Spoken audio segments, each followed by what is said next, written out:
Hello students, welcome to arch chemistry.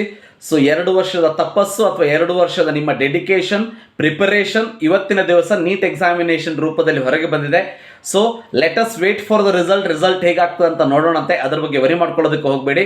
So ನಿಮ್ಮ ಎಲ್ಲರ examination ಚೆನ್ನಾಗಿ ಆಗಿದೆ ಅಂತ ಅನ್ಕೊಳ್ತೀನಿ. ಸೊ ಫಿಸಿಕ್ಸು, ಕೆಮಿಸ್ಟ್ರಿ, ಬಯಾಲಜಿಯಲ್ಲಿ ಬಾಟ್ನಿ ಮತ್ತು ಜುವಾಲಜಿ ಸೆಕ್ಷನ್ಗಳಲ್ಲಿ ಯಾವ ಸೆಕ್ಷನ್ಗಳು ಈಸಿ ಇತ್ತು, ಯಾವ ಸೆಕ್ಷನ್ ಡಿಫಿಕಲ್ಟಿ ಇತ್ತು, ಯಾವ ಸೆಕ್ಷನ್ ಈಸಿ ಇದ್ರೂ ಕೂಡ ಟೈಮ್ ಕನ್ಸ್ಯೂಮ್ ಆಗುವಂಥ ಸೆಕ್ಷನ್ ಆಗಿತ್ತು.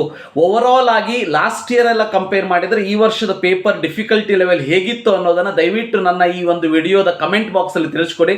ಸೊ ದಟ್ ಮುಂಬರುವಂಥ ವಿದ್ಯಾರ್ಥಿಗಳಿಗೆ ಈ ಒಂದು ಪೇಪರ್ನ ಡಿಫಿಕಲ್ಟಿ ಲೆವೆಲ್ ಗೊತ್ತಾಗಲಿ. ಸೊ ನಾನು ಕೂಡ ಇನ್ನೂ ಪೇಪರ್ನ ನೋಡಿದ ತಕ್ಷಣ ಅದರ ಒಂದು ಫೀಡ್ಬ್ಯಾಕ್ ನಿಮಗೆ ಕೊಡೋದಕ್ಕೆ ಇಷ್ಟಪಡ್ತೀನಿ.